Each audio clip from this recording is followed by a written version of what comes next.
Hey, I'm Alex Radcliffe from Board Game Co. And today we are having a conversation with Ryan Miller about Lorcana, the trading card game. Ryan Miller, you are one of the co-designers of the game, along with Steve Warner, and also we have Meg, of course, as well. Lorcana, if you're not familiar, is... ideally you're familiar, but it's the newest trading card game, very, very popular, a Disney background, everything. And we're just going to have a conversation because, frankly, having just played the game and I think we both have a background in TCGs, you much more so than I've done Magic, you've done a little bit of everything, judged as well. Yes. And we just had a fun conversation before this even started about a whole background of a game I hadn't even heard of, that apparently she's played, he's co-designed, or all that stuff. Either way, we're going to be diving into Lorcana because I have a lot of questions selfishly. I'm interested, as somebody who has not played a CCG not properly been involved in a CCG since Magic the Gathering, since I left that around 11, 12 years ago, somewhere around there, and just left that for board games. I left it for board games. I was like, you know what, this is a lifestyle game, I don't have time for everything. I kind of mentally swore off TCGs or CCGs, any of that. I mentally swore it off. I don't have the bandwidth for everything. And now I'm here very interested in Lorcana because it's accessible, it's fun, it's the IP, it's Disney, it's characters that I can play with my kids, my friends, whoever. And so I just have a lot of questions. Let's do it. Let's do it. I'm happy to talk. And we'll I'll jump in however, wherever. I'm just going to do whatever. If you have any, we can just go wherever. But starting off the bat, so Lorcana's going to be coming out with sets 4 times a year. Yep, every quarter. And you're working within a whole lot of Disney people. How do you keep that interesting for the next 5 years, the next 10 years? How do you keep it sure. I mean, one of the nice things about the story behind Disney Lorcana is that you're this Illumineer that has the ability to use magic ink to summon glimmers of Disney characters off the page. And glimmers, that's important because a glimmer is like a sentient snapshot of that character. It's not the actual character. And so that allows the story to support lots of different versions of all the different characters. And so we can keep going with your favorite characters. You're going to see different versions of them, some as you know them, some as you don't, right? They're a little different, that sort of thing. And so that really helps. But also, because there's so many properties in Disney, and we have over 200 cards a set, that allows us to get like the heavy hitter characters, but also like deep cuts. Like we have a Treasure Planet card in this set, and all the Treasure Planet fans are like, oh yeah, there's a card for us. So it gives us a lot of leeway on the types of characters we can include. So. And you may not know this, I certainly don't, but do you have an idea how many characters there are in the Disney universe? 1,032. No, I'm kidding. I have no idea. I was wondering. That was way too hard. Because I'm curious, there's obviously the main characters. There are once you start branching down, I'm curious, is that number 1,312, 17,000, 14? I have no clue. I don't, maybe there's somebody Disney that knows. I have no idea. But one of the great things about designing for this game is we just watch the movies. And then just like, oh, that's a card. That's a card. Just write it all down and have all these ideas like Tamatoa. Moana's one of my favorite movies. Yeah. And Tamatoa, in his song, he has a line that says, "I was a drab little crab once." And I'm like, we have got to make a card. Tamatoa, drab little crab. And it's an awesome piece of art because he looks like a teenager, like he's got barnacles that look like zits. And he's like holding a tiny piece of gold. And he's like, wow. And he's like, someday, right? It's just so fun to just like have those moments. So just watching the movies again and old ones again, my favorite Disney movie is Sword in the Stone. It's completely underrated. It's an awesome film. Watch it. But I totally abused my power and said, we need some Sword in the Stone in this. And so I'm like watching it. That's a card. It's super fun. It's been super fun. And overall, in terms of other CCGs or not CCGs, what are your overall design goals? What were your design goals or are your design goals with Lorcana? How to make it feel familiar? How to make it feel different? Like to stand out yet be something people can jump into. Yeah, and that was a big part of it. Is the welcoming was one of the words we really kept coming back to. And Steve and I sat down and really kind of set out what we wanted to accomplish here. That was a big deal because I really want to bring new people into trading card games. They're really fun, and I think more people should play them. Right? And I think we stand a chance with Disney Arcana of bringing in the Disney fans that have never played, or maybe they've tried one here or there, something like that, and give them their own place to play, right? And I'm just excited about that concept. And so when we're designing the game, we wanted to make sure that the game itself was welcoming. And that means it's like not too hard to pick up. There's not a lot of front-loading information that you need, that sort of thing. And trading card games do this really well, I think, because the basic rules can be more on the simple is not the right word, but accessible, more welcoming, and it's the complexity of strategy with the cards and what cards you play and what combos and synergies you put in your deck. That's where a lot of the strategy or the complexity comes in. And so I think for the existing trading card gamers, they're going to see some really fun decks, really fun combos, things like that. and really like something to sink their teeth into.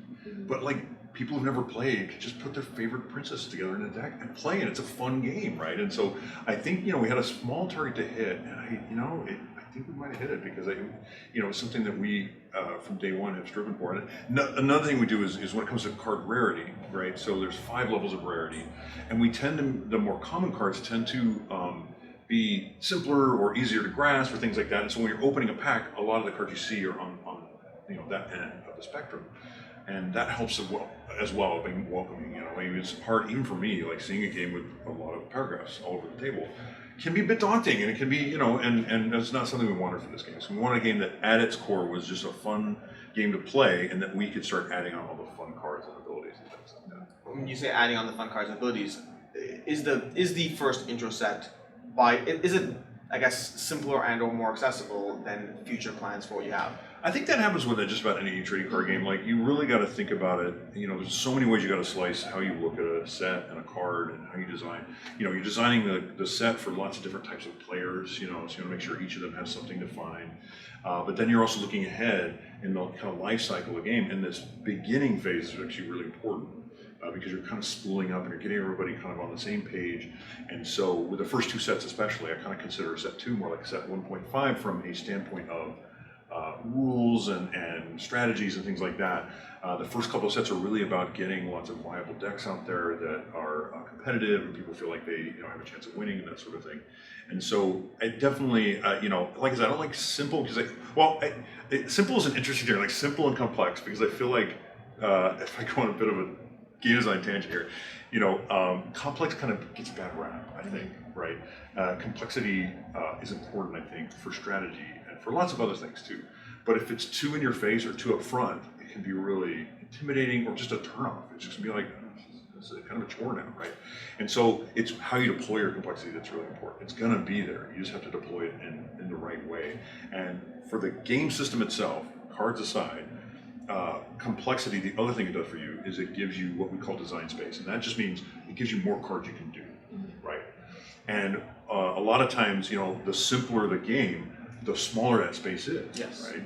And so you need a little bit of complexity in the game itself to support all those cards going forward, as you were mentioning about all our plans moving forward and that sort of thing. And so a little bit of a tangent there, but yeah. So when I say simple and complex, they're to me, my relationship with them is a bit more.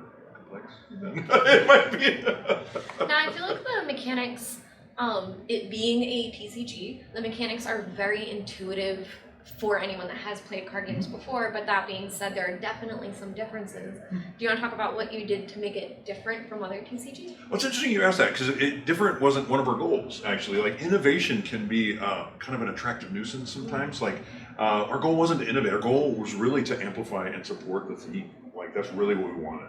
Like I said earlier, like, if you want to put your princesses together, we wanted to make sure that the game facilitated that. Now, we also wanted the game itself to have Disney themes and Disney fun in it, like the song cards, for example, is one of the ways we did that in a mechanical sense and sort of thing. But our main thing was, we really wanted to have a game that was fun and engaging to support the theme and support the cards. But there's a couple of parts that I really like that I think are different about this game than other games. So like the resource system, I think, which is a foundational part of any trading card game, I think, is how you put cards into play, how you cost them, right? How you balance them. And our system uses face-down cards from your hand, which is not a new mechanic. But our new twist on it, I think, is the fact that some of the cards cannot be used in that way. And that's really neat if you're a trading card game design nerd like me, because it does a couple of very interesting things, right? When you're building your deck, of course, you can't put too many of those non-inkable cards in your deck. So when you're building it, that's part of the card valuation you're doing, right? But when we're designing cards, are those cards stronger?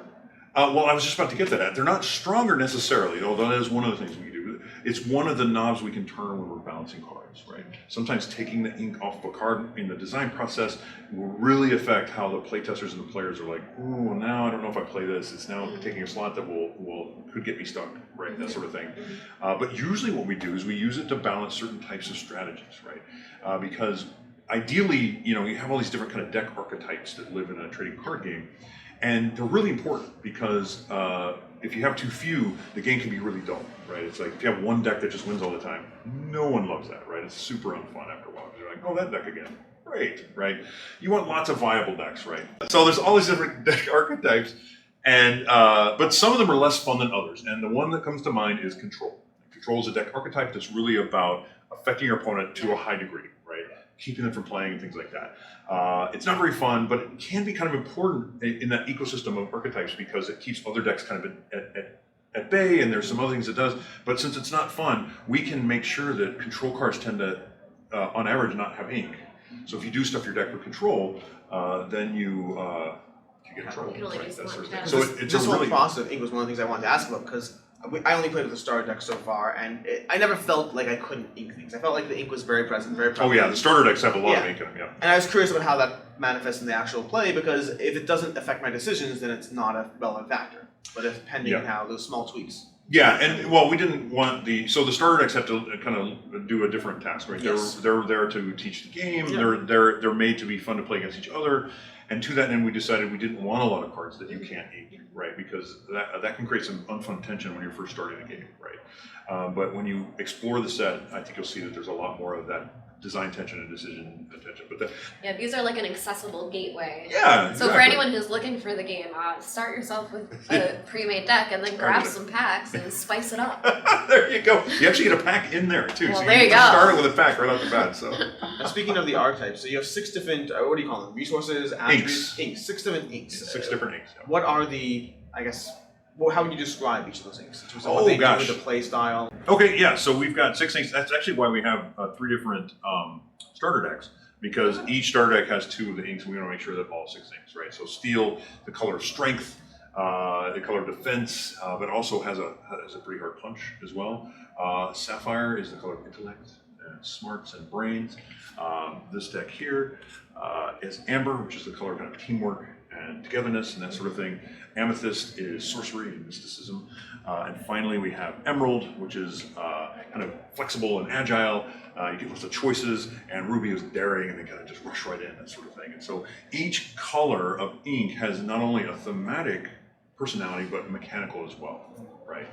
And as far as the characters, are the characters more meant to resonate within a particular color or ink, or not so much? I think most of the characters, especially the ones that are portrayed straight from their story, we call them storyborn, actually fit in generally 2 or 3 different inks, right? So Aladdin, for example, he's daring, right? And so there's a bunch of red ruby Aladdins, but he's also about friendship and togetherness. So you'll see some amber Aladdins, that sort of thing. So we wanted to make sure that every character would fit in a couple of different ones, because everyone kind of, every character goes through an arc. They have different aspects of their personality, and the different inks kind of encompass that really well. Gotcha. So one. I was gonna say, I just love that even from like a thematic sense of how many people, and especially like children and now like Disney adults, that relate to these characters. Even finding like, I mean, this is me just being weird, but finding like your own strengths in yourself and knowing that they're diverse. I don't know. I think that it's just like the good feeling of everything this game has been doing, like you said, in friendship. Yeah, that's awesome. I really like that. Yeah, like sometimes I'm Emerald. Yeah. Sometimes I'm flexible. Right. Sometimes I'm Ruby. Yeah. That sort of thing. I'm a Ruby today. Yeah, exactly. So one thing I want to ask, and this is from my own history playing Magic. So I'm used to the standard format, which for Magic is just like the past 2 years of decks is how you play. How is what's the goal plan for organized play, or for ideal recommended? Like, what's the game plan for this? Right. So we're not getting specifics just yet about that kind of stuff. I will say that we'll be keeping a close eye on organized play, and kind of everything's on the table as far as how we will keep it healthy, because a lot of games, there's lots of different ways that you can do it, but the end goal is to make sure that new players, regardless of when they enter the game, they still feel like they can compete, they can join. My job, I think, is to bring new players, bring new folks in, so the existing players always have more friends to make, more opponents to play with, more people to trade with, that sort of thing. And so organized play is a huge part of that, and so we'll definitely it's a huge part of my history in my own career. My first job at Wizards of the Coast was judging Magic tournaments, right? And so it's near and dear to me. But we want to make sure that as a new player, you feel like you're not, that you can step in wherever you came in. So, and that is a huge function of what you spoke of, kind of what's called rotation, right? Set rotation, that sort of thing. So it's on the table, but we are not talking specific details yet. Speaking of organized play. I don't know if any of these details are being said, but can you tell us like any of your plans for? Yeah. I mean, well, we're launching with kind of a league format, and really it's because we're hoping that a lot of new people who've never gone to like a hobby retail store are going to come into these stores and just be like, where have you been all my life? This is amazing. All these games, there's tables to play, all this fun stuff. And so to that end, we wanted to suggest to the stores that they run this kind of league format. We support them with these kits that come with prizes like foil cards and pins and lore counters and things like that. And they earn points by playing games. Winning games get you a little more points, but you can still earn points even if you're not winning. Other ways to earn points. And it's classic league. Yeah, classic league stuff, right? It's just fun. It's just kind of coming and playing and meeting people. It's, and playing lots of games. And you just earn points, and at certain point levels, you'll get a foil card, some other points, you'll get a pin, you'll get some other stuff. It's really fun. And are you having game stores register that you have like a database for people to search for where they can find it, or is it more eventually? Right it's not quite up yet. Yeah, it's not quite up yet, but yeah, we're working on things of that nature. Yeah. Awesome. Yeah, you mentioned welcoming new players.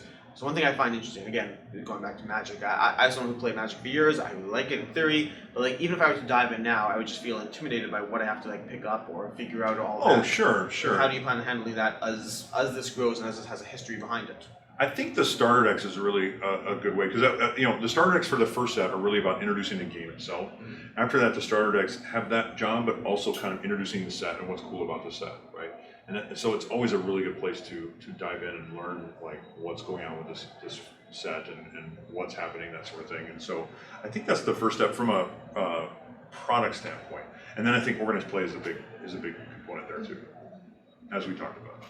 Gotcha. If you want to be playing Lorcana with your friends, go to your FLGS and play it around. Let everyone see you playing it. Yeah, right. I mean, that's part of the fun. Leagues are wonderful. That's how I met all of my friends. That's part of the fun, right? Is and something that trading cards games do really well is you can just find somebody you've never met and go, hey, do you want to play? Mm-hmm. Shuffle up, let's do this, right? And it's one of the things I love about the trading card game, right? Is it's just the community is just so much fun, and I really think, and we already have a wonderful community for this game.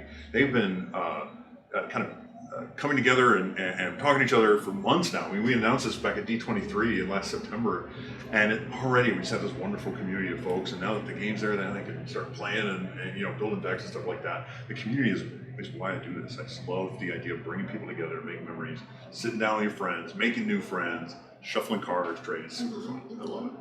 Now, obviously, Disney as a brand has a whole lot of things. Is this only Disney? Will this at some point extend to other Disney franchises? I mean, we're not really talking about the future stuff just yet. We wanted, with this set, we kind of went wide on franchises, but we decided to focus on the features, the animated features, and some of the shorts, right? Because we wanted Mickey and Friends. Yeah. And so that's where we get things like the Musketeers. It's where we get Brave Little Tailor, right? That sort of thing for some of the shorts. And then, of course, the animated features. There's lots of plans going forward, but for now, we're just focus on the first chapter. So. And how far out has this been designed? So you mentioned we talked about 4 releases a year. How far out are you? We're pretty far out. They don't like me to talk a lot about that kind of thing. We're pretty far out. We've got Steve, like I said, Steve Warner's running that team, and they're phenomenal. It's a great team. We have an internal team. We have some external playtest groups with a few stores around the country and one in Canada. So it's pretty fun. But they just don't like to talk about that kind of stuff. I like to keep my job. You know what I'm saying? You have any other questions on? I don't know. I am very interested in the organized play part, but it seems like we need a lot of the community support for that. Yeah. So I'm here to advocate to you guys now. We do have plans for bigger stuff later on when it comes to organized play. We just haven't announced it yet, but we have some really fun stuff coming up for organized play. So looking forward to bringing people together, playing games, trading cards. It's fun. So. Excellent. So I think that's all I have, unless you have anything else you want to talk about. No, that was great. I do have a question. Oh, let's hear it. Who's your favorite character? Oh my gosh, there's so You gotta pick one. I'd say maybe a card, maybe not of anyone, but you arguably mentioned mine already. My favorite character is Merlin. Okay. Because he's the reason I love that movie so much. But when it comes to card, I think the cards that I love tend to be from a story standpoint, and my favorite in the first set is Grandma Tala. So Moana, I just love that film. And spoiler alert, she passes away in the movie. But she comes back as a spirit and she helps Moana, right? So in the game, when she is banished from play, instead of going to the discard pile, she becomes an ink. She becomes a resource for you. She's always with you. Cry. She's always with you, right? But it's those kind of things that I just love about what card games can do, right? Isn't that fun? I'm so glad I asked. It's just really neat. That's such a great answer. That is a really, that Moana's a great, that's a really good answer. So, Yeah. it's my favorite. Excellent. Well, thank you so much for your time. Thanks for having me. This is great. Yeah. I'm excited about this. I'm excited about Lorcana. I'm very, like I said, for me, it's about the opportunity to dive back in, the something I can play with anyone, and something I've watched these movies. I like these movies. I like the universes, and I like trading card games. And so I'm curious where that takes me because I've been off of trading card games. Welcome back. Welcome back. We're happy to have you. Hesitantly excited. Yes. Yeah. We'll get you there. Very good. Thanks so much. I really appreciate it. All right. Thanks a lot. Thanks so much. I'm Alex Rack with Board Game Co. I'm Professor Meg. And have a good one. Bye.